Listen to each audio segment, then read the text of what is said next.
Mutiara Hikmah Official, menyingkap hikmah di balik sunnah.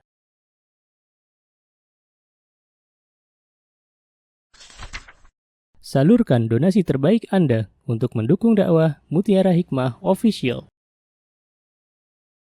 Umroh akhir tahun plus Daurah Parenting Islami bersama Ustadz Hanan Yasir MA, Ustazah Imro'atul Azizah, 2 kali sholat Jumat. Kelas Daurah Parenting setiap hari. Konsultasikan dan daftarkan diri Anda sekarang juga. Mari kita ikut serta dalam pembebasan tanah wakaf untuk pembangunan Masjid Mutiara Hikmah. Bagi Anda yang ingin menyalurkan donasi, bisa melalui rekening Bank BSI di nomor rekening 2200220245 atas nama Masjid Mutiara Hikmah.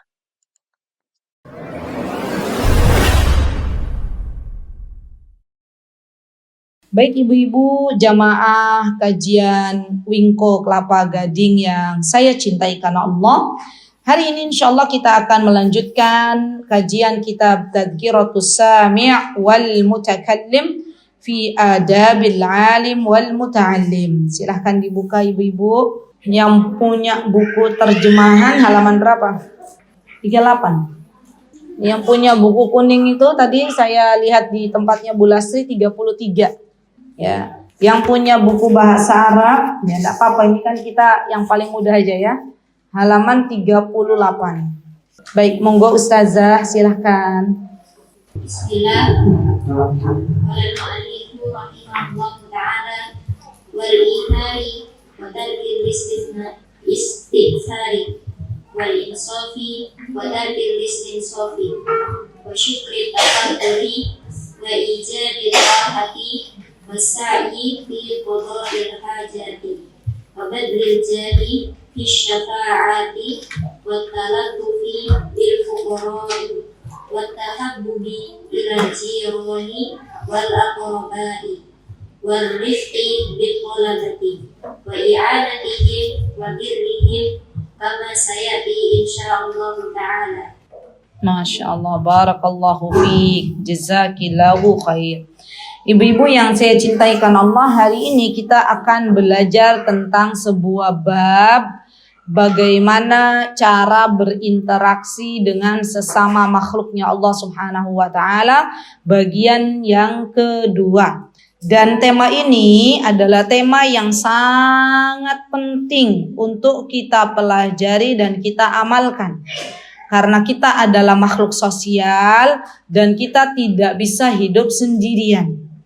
Maka muallif beliau mengatakan di antara adab yang bisa kita pelajari di antaranya adalah al-isar. Apa itu isar? Isar itu mendahulukan orang lain dibandingkan diri kita dalam masalah dunia. Tolong dicatat baik-baik. Jadi kalau misalnya ibu-ibu lagi belajar tahsin, ya, ustadzahnya sudah meminta kepada kita untuk membaca terlebih dahulu, maka ibu-ibu tidak boleh bilang ini, monggo jeng nyenengan duluan, saya mau praktek isar. Nah, itu nggak boleh. Karena itu sudah bukan lagi dunia, tapi masalah kebaikan, masalah agama, masalah akhirat. Ya. Atau ibu-ibu mau jadi imam, sholat, lagi bareng-bareng sholat, kan biasanya kita kan siapa duluan gitu ya, nyenengan mawon gitu kan. Sampai akhirnya sholat berjamaahnya nggak jadi. Ya. Karena masing-masing mempersilahkan temannya untuk menjadi imam. Maka ini apakah disebut dengan isar, Bu? Sanes. Ya. Isar itu kalau masalahnya berkaitan dengan dunia. Tapi kalau masalahnya berkaitan dengan akhirat, maka kaidah yang dipakai di dalam agama kita adalah fastabiqul khairat, berlomba-lomba dalam kebaikan. Bukan justru kita memberikan kesempatan untuk orang lain dan kita tidak bisa melaksanakan berbagai macam amal saleh. Baik. Al-ithar mendahulukan kepentingan orang lain dibandingkan diri kita dalam bab dunia itu sudah dicontohkan oleh para sahabat yang mulia, yaitu orang-orang Ansor. Orang-orang Ansor adalah penduduk kota asli Madinah. Ketika ada orang-orang muhajirin ini dari mana ibu-ibu? Dari mana? Dari Mekah, ya. Berarti pendatang nopo pribumi? Pendatang. Maka beliau Rasulullah Shallallahu Alaihi Wasallam juga termasuk bagian dari Mekah, ya, bukan orang Ansor. Ketika datang orang-orang muhajirin, pendatang, maka orang-orang Ansor yang statusnya sebagai pribumi, mereka itu justru mempersilahkan, ya Masya Allah, orang-orang muhajirin untuk bersama-sama hidup dalam keadaan damai. Bahkan di antara mereka ada yang memberikan kesempatan bagi orang muhajirin untuk memilih rumahnya, memilih istrinya, ya, memilih tokonya, silahkan. Kata orang Ansor, ya, disebutkan dalam sebuah riwayat bahwa ada seorang Ansor yang mengatakan kepada Abdurrahman bin Auf, wahai Abdurrahman, aku telah dipersaudarakan oleh Rasulullah Sallallahu Alaihi Wasallam denganmu. Maka kata beliau, kata orang Ansor ini, aku punya rumah lebih dari satu. Silahkan kamu pilih yang mana. Nah ini masalah dunia, boleh. Aku punya istri lebih dari satu. Ya, pilih, nanti akan aku ceraikan. Aku punya toko lebih dari satu. Silahkan kamu pilih. Subhanallah, ya Masya Allah. Apa jawaban Abdurrahman bin Auf? Apakah Abdurrahman bin Auf mengatakan, alhamdulillah aji mumpung gitu ya. Dan kalau orang kita begitu, ya, aji mumpung ada yang nawarin ya. Maka Abdurrahman bin Auf dengan kemuliaan beliau mengatakan matur nuwun saderengipun. Mungkin begitu ya. Terima kasih, jazakumullah khair sebelumnya. Bukan saya menolak tawaran Anda, tapi saya pengen ya memulai kembali dari nol. Tunjukkan di mana pasar, saya akan berbisnis mulai lagi dari bawah. Lihat. Begitulah akhlak seorang muslim. Jadi akhlak seorang muslim itu yang pertama tidak mudah meminta-minta, dan yang kedua apabila diberikan oleh orang lain maka jangan jadikan itu sebagai aji mumpung. Ya. Dan di antara yang kedua, contoh yang kedua adalah ketika peristiwa dalam perang Tabuk. Nah, masih ingat enggak perang Tabuk, Bu? Perang Tabuk itu perang masa-masa sulit.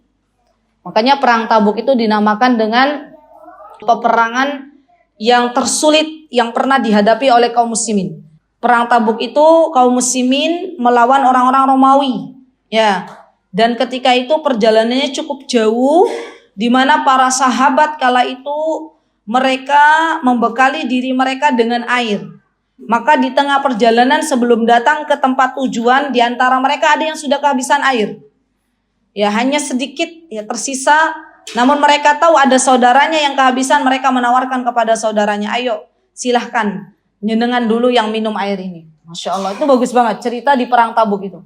Jadi banyak para sahabat yang akhirnya mendahulukan kepentingan saudaranya dalam masalah dunia, karena mereka tahu bahwa hakikat orang-orang beriman itu semuanya adalah bersaudara. Masya Allah. Jadi Masya Allah, Islam itu agama yang sangat luar biasa. Walaupun tidak ada kekerabatan, walaupun tidak ada satu darah, tapi kita semuanya anak cucu Nabi Adam alaihissalam. Jadi semuanya adalah bersaudara. Masya Allah.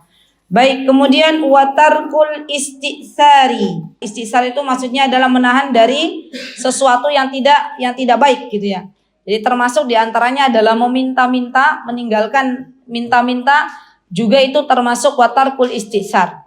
Nih ibu-ibu, banyak loh diantara kita yang tidak sadar kalau lagi musim liburan begini, itu nanti sepulang kita dari liburan atau sepulang saudari kita dari liburan, kita secara tidak sadar mengatakan begini, oleh-olehnya mana? Gitu kan? Iya nggak ibu-ibu? Ya. Coba ibu-ibu, Kalau kita mau berucap seperti itu, ingat bahwa barangkali saudara kita pergi ke sebuah tempat bukan untuk healing, tapi untuk menengok orang tuanya yang sedang sakit.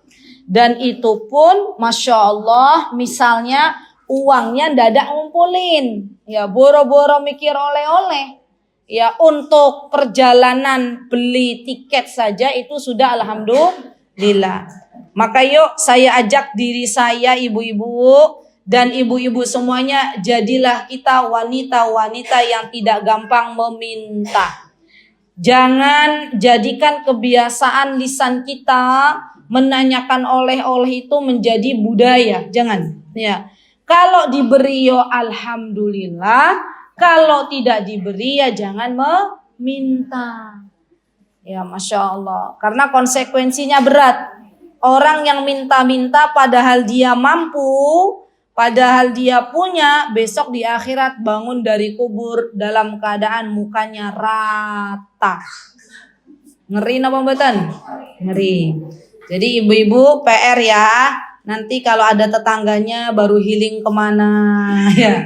Misalnya nih liburan ini, tolong lisannya dijaga, jari jemarinya dijaga. Jangan sampai kita menuliskan oleh-olehnya mana. Itu ya, siap ibu-ibu? PR. Ya. Kan orang yang kalau sudah kebiasaan kan akhirnya otomatis tuh. Ya. Dan ini tidak baik. Ya tidak baik. Baik. Wal insaf, al insaf ya di sini wa tarkil intisaf, ini disebutkan oleh para ulama arti dari al insaf adalah memaafkan. Masyaallah. Kemarin kita sudah belajar ya, di antara akhlak yang mulia itu adalah memaafkan. Dan saya katakan bahwa seseorang itu kalau masih ada dendam kesumat di dalam jiwanya, maka ini tidak baik untuk kesehatannya, untuk kehidupannya. Kenapa? Karena akan menghabiskan waktunya. Ya, nggak enak hidupnya. Berat di tubuh itu berat. Tapi giliran kita memaafkan dan memaafkannya kaidahnya karena siapa, Bu? Sudah belajar ya? Kita memaafkan seseorang harus karena Allah. Kalau kita memaafkannya karena manusia, maka itu akan menjadi berat. Bukankah Allah Subhanahu wa taala mencintai orang-orang yang bertaubat? Ya, bukankah Allah Subhanahu wa taala adalah zat yang Maha mengampuni dosa-dosa hambanya? Maka kita hendaklah mengikuti apa yang Allah Subhanahu wa taala lakukan, yaitu memaafkan kesalahan orang lain. Ada PR napa mboten? Kemarin ada PR kan? Apa PR-nya? Menahan amarah. Sudah dipraktikkan, Bu? Terus komentar suaminya apa ketika ibu-ibu menahan amarah? Hah? Istriku saiki solihah banget. Terus yang kedua apa, Bu? Ada berapa PR-nya? Baik, yang pertama menahan amarah. Sudah dilakukan? Baik, yang kedua tersenyum kepada suami sudah? Apa komentar suaminya? Istriku tambah cantik. Gitu ya. Yang ketiga, memaafkan orang-orang yang telah berbuat salah. Sudah, Bu, memaafkan. Lebih enteng napa mboten? Iya. Kenapa kita harus memaafkan? Karena Rasulullah Shallallahu Alaihi Wasallam telah mencontohkan kepada kita bahwa seseorang yang pandai memaafkan kesalahan orang lain, maka ternyata ibu-ibu ada satu pintu surga yang disediakan oleh Allah Subhanahu wa taala. Jadi pintu bagi orang-orang yang hobinya memaafkan kesalahan orang-orang lain, maka Allah Subhanahu wa taala akan berikan pintu tersebut dan dia masuk dari pintu tersebut. Subhanallah. Baik. Kemudian wa syukrit tafaddul. Masya Allah. Ini juga penting nih. Asyukur at-tafaddul adalah ketika kita pandai berterima kasih kepada orang lain. Masya Allah. Dan berterima kasih ini berlevel-level. Ada levelnya masing-masing. Jadi kalau ada orang yang telah berbuat baik kepada kita, maka yang pertama kali adalah kita balas kebaikan orang tersebut dengan yang semisal. Ya, itu yang paling utama. Contoh misalnya nopo Bu, ada teman ibu menghadiahkan untuk ibu apa Bu? Apa yang pernah dihadiahkan oleh temannya atau saudaranya? Apa? Emas 10 gram misalnya. Contoh, kan ini contoh. Contoh ngasih gelang ya untuk ibu, saudara kita atau teman kita ngasih. Maka kalau kita punya uang untuk memberikan yang semisal, kita kasih saudara kita kalung. Beratnya berapa Ustazah? 12 gram. Itu yang paling bagus, melebihkan. Jadi pertama adalah terima kasihnya kita kepada saudari kita itu dilebihkan. Atau misalnya wong desa ki nggawa apa biasanya? Nggawa singkong. Ya. Ada saudari kita, tetangga kita ngasih kita singkong 1 ember. Ya. Kita besok panen pisang. Maka kita kasih tetangga kita berapa tundun, Bu? 2 sisir. Itu lebih baik. Jadi yang pertama adalah dilebihkan. Yang kedua, semisal. Ya. Tetangga kita ngasih 1 ember singkong, kita ngasih 1 ember apa, Bu? Pisang. Ya. Tetangga kita ngasih kita 1 ember apa lagi, Bu? Apa biasanya ibu dikasih apa tuh hadiahnya? 1 kotak makanan, maka kita pun kasih 1 kotak makanan di lain hari. Ya. Jadi itu yang paling baik. Nah, yang ketiga, kalau kita tidak bisa membalas dengan yang lebih atau dengan yang semisal, maka yang ketiga adalah ucapan jazakillahu khairan. Boleh enggak kita mengucapkan terima kasih? Boleh. Matur nuwun saged? Saged. Tapi jazakillahu khairan itu lebih afdal, lebih baik. Kenapa ibu-ibu? Karena dalam kalimat jazakillahu khairan itu terkandung sebuah doa. Napa artinipun jazakillahu khairan? Semoga Allah membalas kebaikanmu. Dan mana yang paling afdal, jazakillahu khairan atau jazakillahu alf khairan? Karena ada juga yang mempermainkan ini. Alf, jadi maksudnya ribuan gitu ya. Ini orang Arab sudah mulai nih.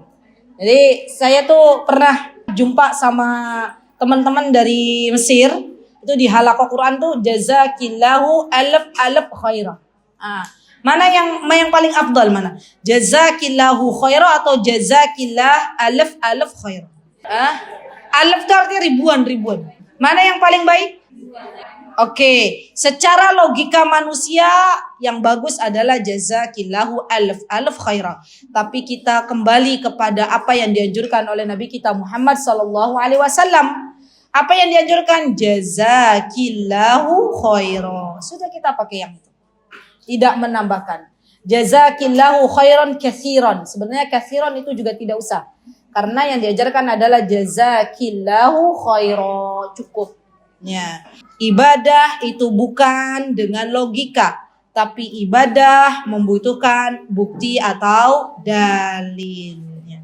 Ustazah, kalau kita biasanya kan ada tuh orang Jawa ki ditambah-tambahin, bukan matur nuwun tapi matur sembah nuwun. Itu artinya nopo to Ibu? Apakah ada tingkatannya antara matur nuwun dengan matur sembah nuwun itu? Orang Jawa asli mana ini? Sama napa benten nggih? Sama.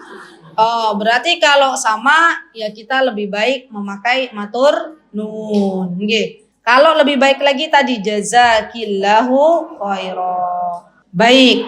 Kemudian di sini saya ingin sedikit menambahkan ibu-ibu, kalau ada orang berbuat baik kepada kita, kita pun harus membalas dengan kebaikan apa yang bisa kita lakukan untuknya. Maka apa kata Rasulullah SAW? Orang yang pandai berterima kasih kepada orang lain, maka sesungguhnya ia pun pandai bersyukur kepada Allah Subhanahu wa taala. Dan ini kita ajarkan kepada anak-anak. Ya, banyak anak-anak zaman sekarang kalau tidak diajarkan oleh orang tuanya dia kebablasan. Ya, jadi kita nggak apa-apa sebagai seorang ibu mulai mengajarkan kebaikan untuk anak-anak kita dan kita niatkan menjadi jariyah. Ya, kalau anak kita terus melaksanakan apa yang kita nasihatkan dan kita sudah meninggal dunia, maka kita mendapatkan aliran pahala dari anak kita yang masih hidup, gitu ya. Baik. Kemudian wa ijadur raha. Apa ini ijad? Memberikan kenyamanan untuk orang lain. Masya Allah, ar-raha ini kenyamanan. Misalnya bagaimana Ustazah? Misal contohnya, kita sebagai seorang muslim tahu kalau saudari kita membutuhkan sesuatu yang mana sesuatu tersebut dia pengen mendapatkan kenyamanan di dalamnya. Maka apa yang kita bisa berikan yang terbaik. Contoh misalnya, kita punya mobil roda 4 lebih dari 1. Ya, contoh. Saudari kita mau pinjam mobil, maka kita berikan kepada saudari kita yang paling ternyaman. Ya. Jadi yang namanya memberi itu sejatinya adalah yang paling terbaik, yang paling ternyaman. Contohnya siapa yang pernah melakukan ini? Contohnya adalah Abu Ayyub Al-Ansari radhiyallahu an. Ketika beliau kedatangan Nabi kita Muhammad sallallahu alaihi wasallam, beliau Rasulullah SAW ketika sampai ke Madinah, maka seluruh sahabat meminta beliau menginap di rumahnya. Dan ketika itu Rasulullah SAW meminta kepada Allah petunjuk. Ya kan, nanti kalau misalnya Rasulullah nginep di tempatnya siapa, yang lain seren, yang lain nanti cemburu. Kenapa Rasulullah kok hanya menginap di sana, gitu kan ya? Maka meminta petunjuk kepada Allah Subhanahu wa taala. Dan ketika itu Rasulullah berkata kepada orang-orang yang meminta untuk menginap di rumahnya, kata Rasulullah, saya akan mengikuti di mana unta ini berhenti. Dan Allah takdirkan unta itu berhenti di depan rumahnya Abu Ayyub Al-Ansari. Dan ketika itu Abu Ayyub dan istrinya ingin memberikan yang terbaik kepada Rasulullah Sallallahu Alaihi Wasallam. Di mana Rasulullah ditempatkan, ibu-ibu? Rasulullah awalnya aslinya ditempatkan di mana aslinya? Di bawah awalnya. Maka ketika itu Abu Ayyub dan istrinya ketika Rasulullah SAW sudah menginap, beliau khawatir kalau Rasulullah terganggu dengan suara beliau dan istri beliau. Maka ketika itu Abu Ayyub pun meminta kepada Rasulullah untuk naik ke atas agar lebih nyaman, gitu ya, Masya Allah. Disinilah letak kesadaran seorang muslim untuk memberikan yang ternyaman dan terbaik bagi saudaranya, Masya Allah. Dan ini penting sekali ya ibu-ibu. Ingat, kalau kita memberikan sesuatu kepada saudari kita yang terbaik, maka Allah pun akan membalas kebaikan kita, walaupun bukan orang yang kita berbuat kebaikan kepadanya. Ya. Jadi kaidahnya tuh gini, dalam Islam itu, ibu-ibu berbuat baik kepada orang lain, belum tentu orang yang kita berbuat baik itu membalas kebaikan kita. Tapi sudah pasti Allah akan mempersiapkan dari sekian banyak hamba Allah untuk berbuat baik kepada kita. Bahkan melebihi kebaikan kita kepada orang lain. Yakinlah itu. Kapan Ustazah? Insya Allah kita akan menemui di dunia ini. Coba, orang-orang yang suka berbuat baik, itu biasanya dimanapun dia berada, pasti ada orang berbuat baik kepadanya. Iya enggak? Iya. Karena Allah itu tidak akan menyalahi janjinya. Ya. Al-jaza'u min jinsil amal. Ya, setiap amal kita pasti akan dibalas dengan yang setimpal. Ya, kalau kita berbuat baik kepada seseorang, maka Allah telah menyediakan dari sekian banyak hambanya untuk berbuat baik kepada kita, walaupun bukan dari orang yang kita berbuat baik kepadanya. Jadi nggak usah sakit hati, Bu. Kalau kita sudah berbuat baik kepada fulan, kepada fulana, tapi nggak dibalas sama mereka, ingat, pasti Allah sudah menyediakan dari sekian banyak hambanya, Allah berikan rasa, Allah gerakkan hatinya untuk berbuat baik kepada kita. Itu pasti. Ya. Dan ibu-ibu yang saya cintai karena Allah, hal yang semacam ini akan ibu-ibu rasakan lebih cepat balasannya ketika ibu-ibu berada di tanah suci. Ya, subhanallah. Jadi ketika ibu-ibu insyaallah nanti umroh gitu ya, insyaallah haji, maka hati-hati dengan perbuatan kita yang kita lakukan di tanah suci. Karena biasanya apa yang dilakukan di tanah suci itu sangat cepat Allah balas, ya Masya Allah.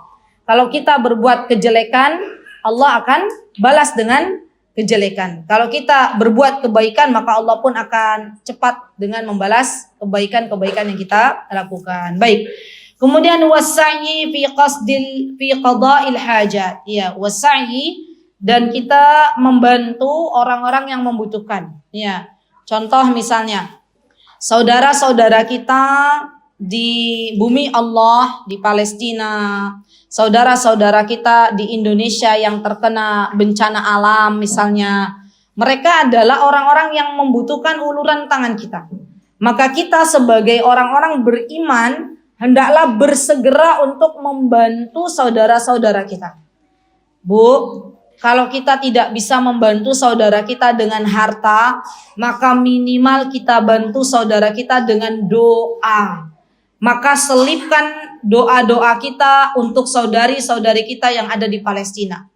Bagaimana doanya Ustazah? Boleh pakai bahasa Arab, boleh pakai bahasa Indonesia. Ya Allah, tolonglah saudara-saudara kami ya Allah yang ada di Palestina. Kalau kita ada harta yang Allah titipkan kepada kita, kita bantu. Ya, insya Allah sekarang sudah banyak lembaga-lembaga yang amanah yang bisa menyalurkan harta-harta kita untuk saudari-saudari kita yang ada di Palestina. Ingat Bu, kita besok akan berdiri di hadapan Allah dan Allah akan tanya kepada kita, wahai fulanah, bukankah aku telah memberikan harta kepadamu? Kenapa engkau biarkan saudara-saudaramu yang berada dalam kelaparan tidak kau berikan makan? Ya. Apa yang akan kita jawab di hadapan Allah Subhanahu wa ta'ala? Jadi di antara tugas kita adalah membantu saudara-saudara kita yang saat ini sedang membutuhkan. Termasuk nih ibu-ibu yang paling dekat saja. Mungkin kalau Palestina kan jauh ya. Yang paling dekat contoh misalnya. Kan hari-hari ini banyak tuh ibu-ibu flyer-flyer yang bertebaran, mungkin ibu-ibu di sosial media itu, terutama daerah Gunung Kidul, ya itu ada pondok pesantren yang memang membutuhkan, kemarin saya baca, membutuhkan air bersih. Nah, itu kan berarti lagi butuh tuh saudara kita di sana. Apalagi air bersihnya dipakai untuk anak-anak penghafal Al-Quran. Ya.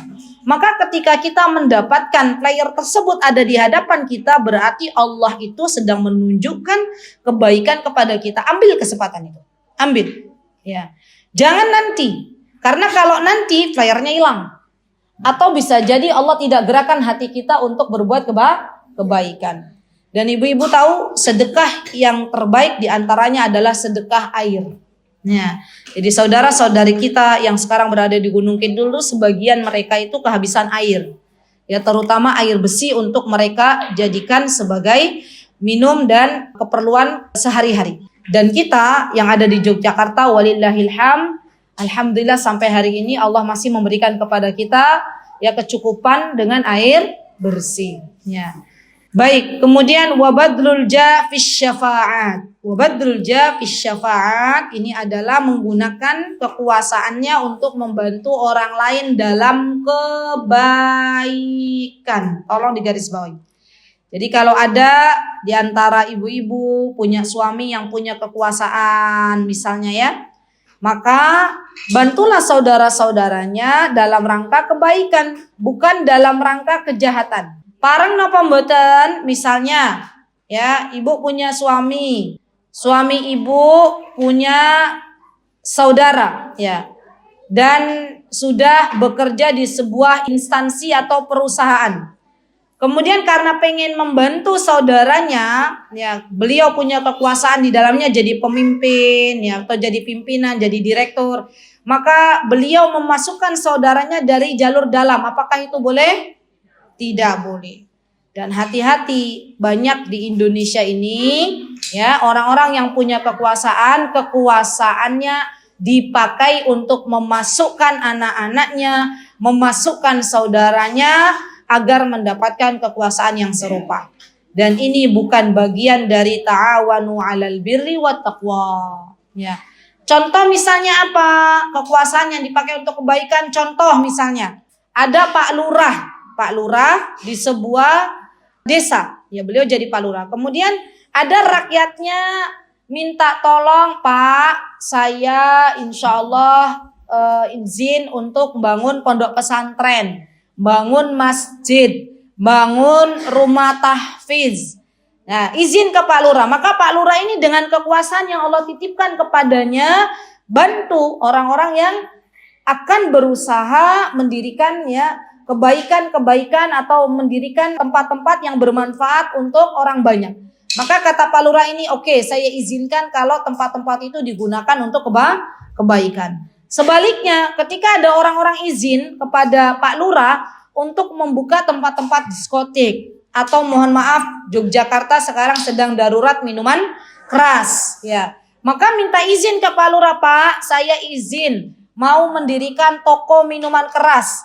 Pak Lurah yang baik, karena beliau diberikan ya amanah kekuasaan oleh Allah Subhanahu wa taala, hendaklah tidak memberikan izin kepada orang-orang yang ingin membangun sebuah bangunan, apalagi di situ disediakan minuman keras. Kenapa Bu minuman keras itu sesuatu yang buruk disebutkan di dalam Al-Quran? Karena biang dari kejahatan itu diawali dari minuman keras. Dan Yogyakarta sendiri hari ini sedang diuji oleh Allah Subhanahu wa taala dengan adanya ya mohon maaf outlet-outlet atau warung-warung yang jelas-jelas ya di situ menjual minuman keras, tapi giliran ada yang memprotes, mereka bilang ini sudah berizin. Dari mana izinnya? Dari orang yang Allah titipkan kekuasaan di dalamnya. Nah, coba buruk nggak hasilnya Bu? Ya, karena orang tersebut punya kekuasaan yang Allah titipkan, entah itu jadi apalah, tapi dia gunakan kekuasaannya tersebut bukan untuk kebaikan, tapi justru untuk keburukan. Ya, kita doakan. Semoga Yogyakarta yang awalnya berhati nyaman, senantiasa nyaman, tidak kemudian Yogyakarta berhati runyam. Ya, sudah banyak kejadian di mana ini baru kan outletnya kan belum lama ya, tapi kejahatannya sudah banyak Bu. Terakhir pemadam kebakaran yang dirampok gitu, di mana itu di berita ya, itu kan pelakunya ternyata apa? Pelaku ya orang mabuk. Pelakunya adalah orang-orang yang minum minuman keras. Coba lihat. Mereka itu nggak mikir pemadam kebakaran itu kan dalam keadaan apa? Lembaga yang sangat-sangat penting gitu kan. Coba kalau ada kebakaran, apa yang dilakukan kalau ternyata di lembaga pemadam kebakarannya di-off-kan? Kan nggak bisa bantu orang banyak. Ya, itulah dampak dari minuman keras. Mereka Allah tutupi akalnya, nggak bisa lagi berpikir dengan pikiran yang sehat. Nih Bu ya, kan minuman keras tersebar itu bagian dari kehidupan akhir zaman. Maka apa yang bisa kita lakukan Ustazah? Apakah kita menyetop ya outlet itu agar tidak membukanya? Belum bisa karena berizin. Ya, ada yang memberikan izin resmi itu. Ya, apa yang kita lakukan? Kita didik anak-anak kita dari keluarga dulu aja. Kita katakan kepada anak-anak kita semuanya, ibu-ibu semua, dimulai dari keluarga masing-masing. Nah, ibu pesan, nah ayah pesan, jangan sekali-kali kamu meminum minuman keras di dunia ini. Ya, karena nanti kita di surga itu ada khamr, ada minuman-minuman keras. Tapi minuman keras di surga tidak memabukkan seperti minuman keras yang ada di dunia. Simba-simba yang sudah punya cucu, silahkan nasihati cucu-cucunya. Ya, agar menjauhi yang namanya minuman keras. Jadi itu yang bisa kita lakukan. Dan juga yang kedua yang bisa kita lakukan adalah mendoakan ya pemimpin yang ada di wilayah kita. Ya, pemimpin yang ada di wilayah kita dengan doa kita, Allahumma aslih wulatu umurina. Ya Allah, perbaikilah pemimpin yang ada di kota kami. Ya Allah, jagalah kota kami dari segala keburukan. Ya, jagalah orang-orang yang ada di dalamnya. Ampunilah dosa-dosanya. Dan semoga Engkau jadikan kota Yogyakarta ini kembali kota yang berhati nyaman. Jadi kemarin ketika saya mendengar ya outlet itu dibuka dan masif sekali ibu-ibu. Ya sekali buka langsung 30 outlet waktu itu. Ya saya dan suami langsung menyebut hasbunallahu wa ni'mal wakil. Hasbunallahu wa ni'mal wakil. Dan itu ada di Yogyakarta ya. Ya, legal, betul. Baik, lanjut ya ibu-ibu, nggak usah dibuka namanya, nanti juga ibu-ibu tahu. Ya. Baik. Kemudian di sini wattalattuf bil fuqara. Apa yang bisa kita lakukan ibu-ibu dari akhlak yang baik? At-talattuf. At-talattuf itu artinya berlemah lembut. Kepada siapa? Al-fuqara, kepada orang-orang yang fakir. Fuqara itu jamak dari fakir. Apa fuqara? Jamak dari fakir. Ya, jamak dari fakir itu fuqara. Nah, orang-orang fuqara itu terbagi menjadi dua. Ada orang-orang fuqara yang meminta-minta, ada orang-orang fuqara yang dia tidak meminta-minta. Ya, karena dia masih punya muru'ah, dalam bahasa Arab tuh muru'ah, dia masih punya malu, ya. Maka mereka tidak meminta-minta. Yang kita cari, yang kita beri itu kepada siapa ibu-ibu? Kepada fuqara yang meminta-minta dan kepada fuqara yang tidak meminta-minta. Contoh real dalam kehidupannya seperti apa? Misal, contoh. Kita punya orang terdekat, kita punya tetangga. Tetangga kita itu qadarullah, misalnya anaknya 11 tapi suaminya ini serabutan. Maksudnya kerjanya nih kadang ada, kadang enggak gitu loh. Maka kita sebagai tetangganya, walaupun mereka enggak minta-minta, tapi kita sadar diri bahwa kita sebagai tetangga mereka hendaklah kita memberikan apa yang mereka butuhkan walaupun mereka tidak minta-minta. Karena mereka dikategorikan sebagai fuqara. Ya, fuqara ini orang yang dia tidak bisa memenuhi kebutuhan hidupnya. Apalagi kalau kita tahu tetangga kita anaknya 11 tuh 7 misalnya di pondok. Misal, kan ada tuh yang model-model begitu. Ya, dan untuk kehidupan di pondok itu kan Masya Allah biayanya luar biasa. Maka di antara kita kalau kita tahu ada yang seperti itu kita bantu. Ya, kita bantu. Caranya bagaimana? Bu, saya mau menjadi orang tua asuh dari anaknya panjenengan satu saja. Gimana caranya? Semua biaya anak jenengan yang ada di pondok satu saja saya yang menanggung. Masya Allah. Ya Allah Bu, merinding Bu ya. Kalau ibu bisa memiliki anak asuh ya yang lagi di pondok, setiap kali ya anak asuh ibu baca Al-Quran, ibu yang biayain. Setiap kali baca Al-Quran, kita nggak baca Al-Quran, kita dapat pahalanya loh. Masya Allah. Luar biasa nggak Bu? Luar biasa. Saldo akhirat kita naik. Maka membiayai orang yang sedang bertolabul ilm, membiayai orang yang sedang menuntut ilmu itu diantaranya adalah bagian dari infak, dari sedekah. Dan ini banyak kita yang tidak sadar bahwa ketika kita punya orang tua, anak asuh itu adalah bagian dari kebaikan. Ya, itu bagian dari kebaikan. Jadi Masya Allah cobalah kita peduli ibu-ibu. Kalau misalnya ada di antara saudara kita ya yang dia pengen menuntut ilmu tapi nggak punya uang, tapi nggak punya biaya, alhamdulillah kita diberikan kenikmatan oleh Allah, diberikan titipan harta oleh Allah, maka kita katakan, yowis bismillah, saya yang akan membiayai. Masya Allah, ya Masya Allah. Dan itu bagian dari kebaikan yang sangat luar biasa. Masya Allah. Terutama ya tadi anak-anak yang sedang menghafal Al-Quran.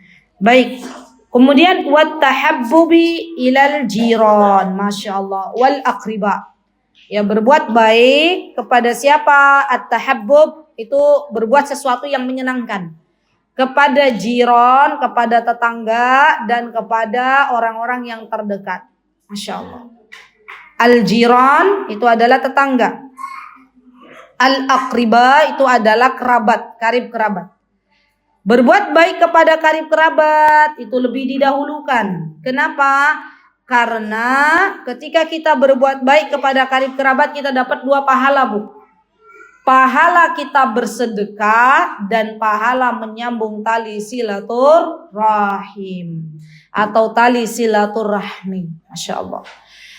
Tetangga yang diprioritaskan yang mana? Yang pintunya paling dekat dengan rumah kita, dengan pintu kita. Itu yang paling dekat. Ya. Kan misalnya tetangga kita banyak. Di dalam Islam itu yang namanya tetangga itu 10 depan, 10 belakang, 10 kanan, 10 kiri. 40 semuanya. Itu tetangga. Nah, kalau kita kan tetangga hanya yang ada di samping-samping saja. Ya. Dan yang paling dekat untuk kita berbuat baik adalah yang pintunya paling dekat dengan rumah kita. Mana tetangga yang pintunya paling dekat nih? Oh, berarti ini adalah yang kita prioritaskan. Masya Allah. Baik, warifq bit talabah. Masya Allah.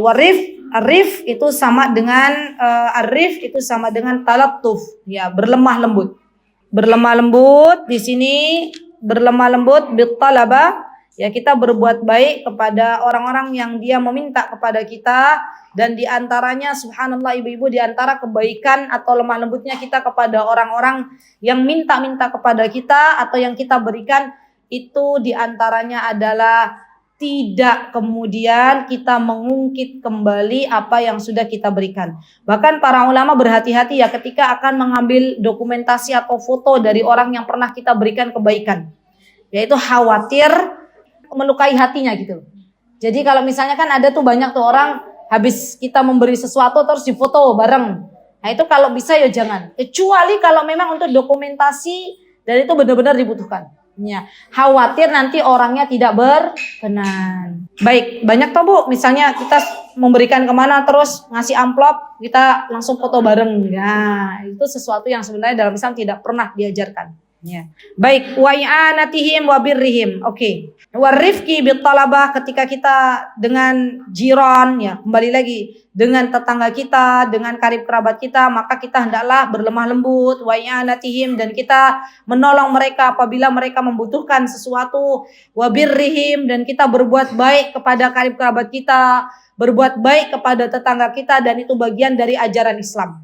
Subhanallah. Apa kata Rasulullah SAW? Man kana yu'minu billahi wal yaumil akhir, barang siapa yang dia beriman kepada Allah dan hari akhir, fal yukrim jarahu, maka muliakan tetanggamu. Memuliakan tetangga ibu-ibu dengan dua cara. Yang pertama adalah tidak kita berucap sesuatu kecuali yang baik-baik saja. Ya, kadang kan ada toh Bu, pernah nggak ibu ketemu sama tetangga yang dolimnya luar biasa? Dia mengucapkan sesuatu yang membuat kita itu sakit hati. Ada Bu? Hobinya nyinyirin. Ya. Kalau berbicara ketusnya luar biasa. Maka ini bagian dari menyakiti. Ya. Dengan lisannya. Nanti hati-hati. Kalau kita mau berbicara sesuatu kepada tetangga kita, dipikir dulu. Apakah itu menyakitkan atau tidak?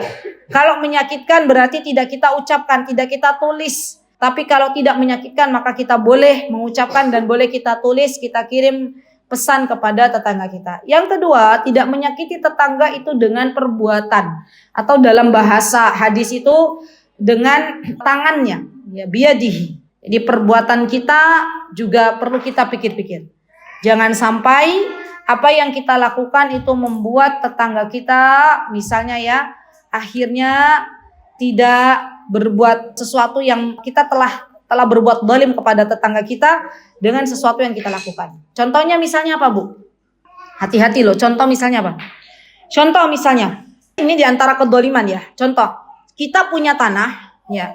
Sebelah kita itu tanahnya tetangga kita. Contoh, maka kita tidak boleh membuat jendela yang mana jendelanya itu akhirnya mengambil tanah tetangga kita. Itu nggak boleh. Nah, itu bagian dari kezaliman yang nggak sadari. Ada nggak di Indonesia yang begitu? Banyak. Dan itu bagian dari mendolimi. Ya nggak boleh juga. Atau misalnya kita bangun rumah. Ya bangun rumah tinggi. Di mana tetangga kita bangun rumahnya tidak setinggi rumah kita. Ya. Dan akhirnya ketika kita buka jendela kita melihat aurat tetangga kita. Itu juga nggak boleh. Ya, hati-hati. Jadi perlu dipikirkan. Atau misalnya nih Bu, misal contoh termasuk menyakiti tetangga. Kita punya buah yang lebat, pohon ada buahnya. Pohonnya itu ya karena saking lebatnya, saking tingginya, akhirnya apa? Dahannya menjulur ke rumah tetangga kita. Syukur kalau panen diberi. Ternyata kalau panen nggak diberi, ya itu udah dolimnya luar biasa. Ya, ada Bu di Indonesia yang begitu? Banyak, Masya Allah. Jadi kita sebagai seorang penuntut ilmu, ayo mulai kita pikir. Nanti pulang PR, tulis PR. Ibu pulang ke rumah, sebelum masuk rumah, coba dilihat-lihat sekitar rumah ibu itu. Adakah sesuatu yang mendolimi saudara kita, baik dari pohon kita, yang sekiranya mungkin dahannya menjulang ke rumah tetangga kita, akhirnya tetangga kita harus nyapu daun-daun yang rontok dari pohon kita. Ya kan? Atau ada sesuatu mungkin air yang menetes ke rumah tetangga kita, dan itu membuat akhirnya tetangga kita tidak nyaman. Subhanallah. Dan ini bagian dari akhlak yang mulia, memuliakan tetangga kita. Ibu-ibu pernah dengar ceritanya Muwafaq? Pernah dengar ceritanya Muwafaq? Pernah dengar? Belum, saya cerita di sini. Jadi Muwafaq itu punya tetangga. Ini cerita asli. Muwafaq itu punya tetangga, Bu. Suatu hari beliau itu mencium bau aroma yang tidak biasanya dari tetangga beliau. Maka ketika itu beliau bertanya kepada tetangganya, "Wahai tetanggaku yang baik hati," gitu ya.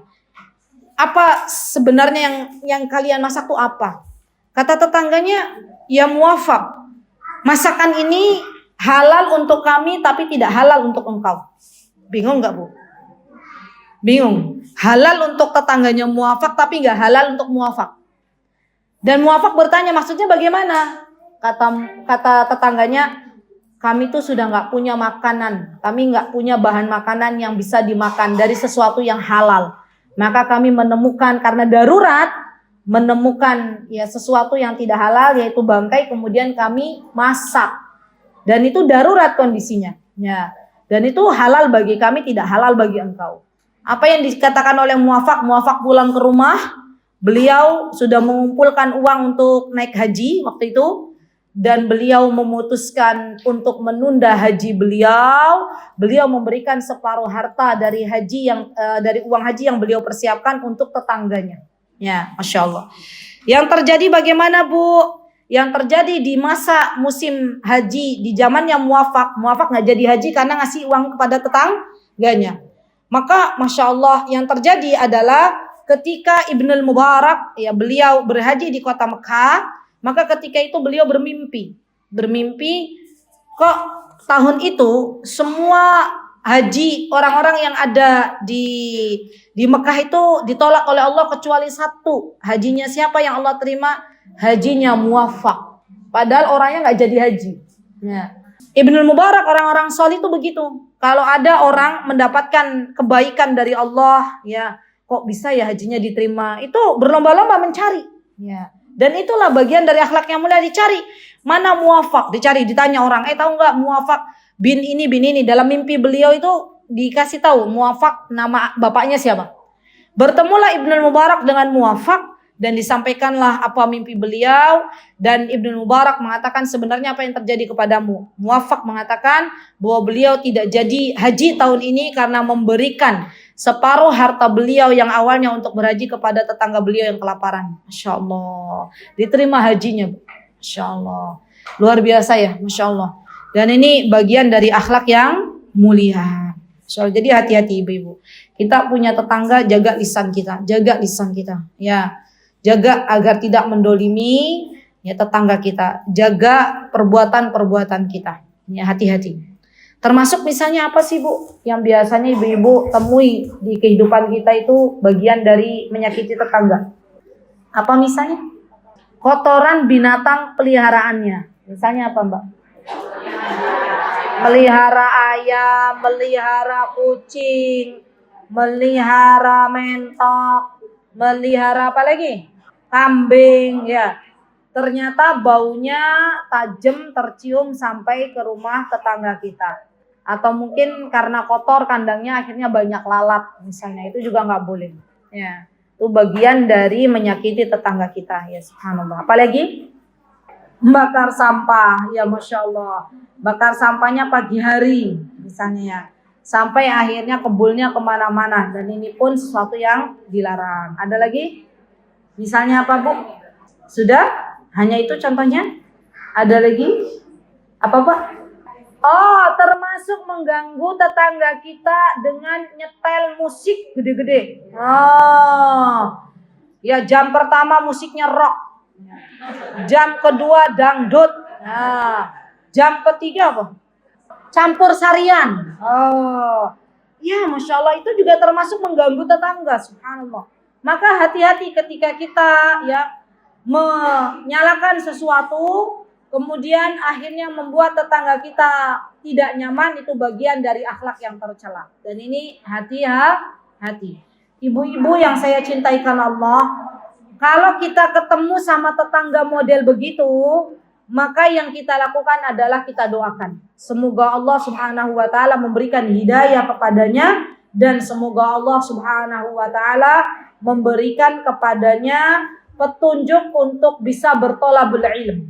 Ya, jadi doanya tuh bukan hanya diberikan petunjuk, tapi juga kita doakan semoga tetangga kita ikut serta untuk menuntut ilmu.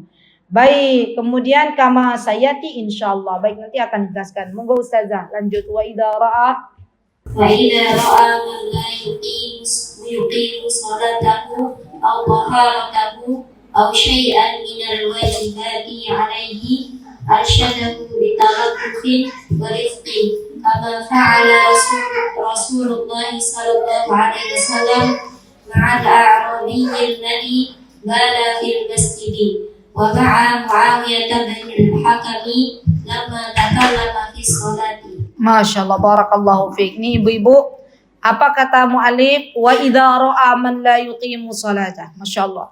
Kalau kita melihat ada orang yang belum Allah berikan petunjuk untuk salat, atau belum Allah berikan petunjuk untuk bertoharah, bersuci, padahal itu bagian dari kewajiban seorang muslim, maka yang pertama kali kita harus lakukan adalah mendoakannya, ya, dan menunjukkan kepadanya dengan penuh kelembutan.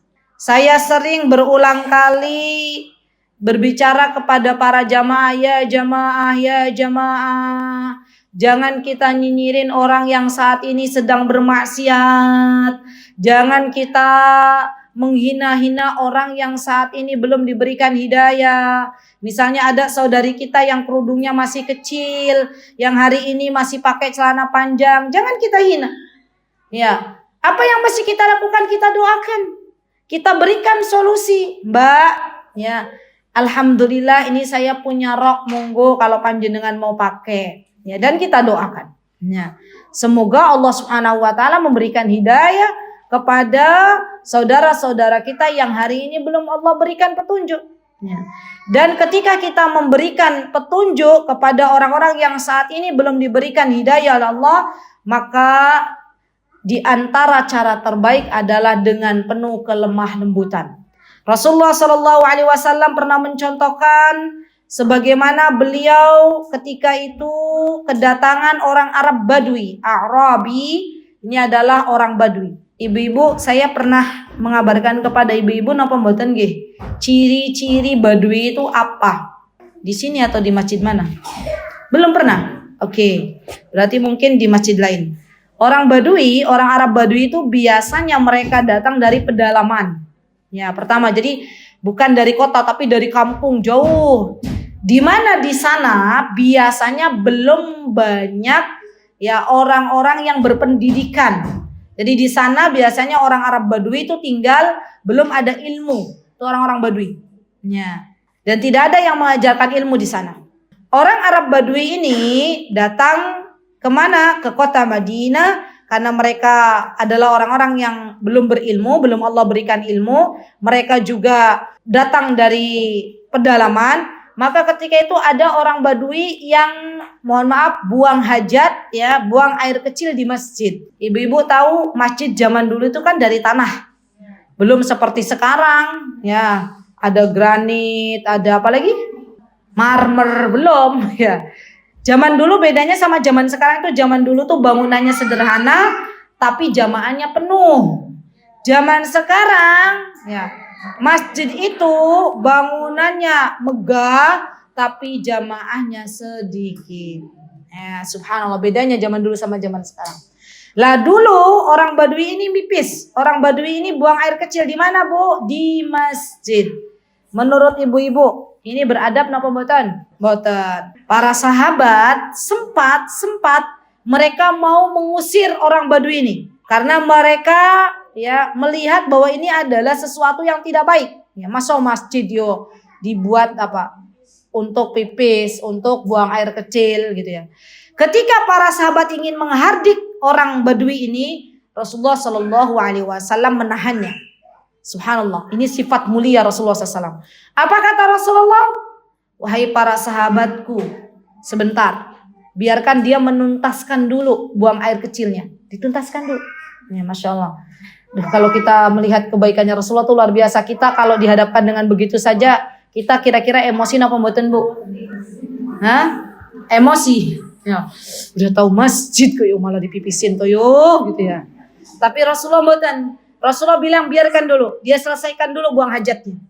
Setelah selesai buang hajat, Rasulullah meminta kepada salah satu sahabat, tolong ambilkan air. Ambilkan air 1 ember, diguyur. Ya, biar najisnya hilang. Kan kalau airnya penuh kan berarti kan nyerap ke tanah ya, Bu. Nah, itulah yang dilakukan oleh baginda Rasulullah SAW. Dan ketika itu orang Badui bilang, ya, saya akan doakan, ya waktu itu nggak tahu, belum tahu kalau itu Rasulullah, saya doakan orang yang tadi nggak menghardik saya dan tidak doakan untuk yang lainnya katanya. Dan itu Masya Allah yang menyebabkan akhirnya orang Badui itu masuk Islam. Masya Allah. Kenapa, Bu? Karena melihat betapa agungnya akhlak Rasulullah Sallallahu Alaihi Wasallam. Jadi sekali lagi ini kaidah yang sangat penting ibu-ibu bagi kita para penuntut ilmu, hendaklah kita tidak diperkenankan untuk kasar, ya, tidak berlemah lembut kepada orang-orang yang hari ini belum diberikan hidayah oleh Allah Subhanahu wa taala. Apa yang kita lakukan hendaklah berlemah lembut. Kita berbuat baik, kita sowan, kita datang mengajak mereka untuk duduk bareng di pengajian. Kita berikan buku-buku bacaan. Kalau misalnya orangnya hobi membaca, kita share misalnya video-video pengajian, ya, agar apa? Agar dia bisa mendengarkan. Kan kita tidak tahu orang mendapatkan hidayah itu dari mana. Tidak selamanya orang mendapatkan hidayah dengan lisan kita. Bisa jadi orang mendapatkan hidayah ketika melihat akhlak kita yang baik. Bisa jadi orang mendapatkan hidayah ketika mereka mendapatkan buku-buku bacaan yang mereka baca. Bisa jadi orang mendapatkan hidayah dari apa yang didengarkannya. Jadi terus saja kita share ya kajian-kajian yang mungkin itu bermanfaat. Atau kalau zaman sekarang ibu-ibu kalau dilihat misalnya yang di depan kita itu adalah orang awam, maka kita share seperti motion graphic itu, apa namanya tuh? Yang ada tuh zaman sekarang yang bukan ustadz yang langsung berbicara tapi dibuat seperti kayak gambar bergerak gitu loh. Itu kan lebih sederhana untuk orang-orang awam. Ya kita share. Ya. Semoga dengan apa yang kita share, dengan apa yang kita berikan, dengan niat untuk berdakwah itu menjadi ladang pahala kita di sisi Allah Subhanahu wa taala.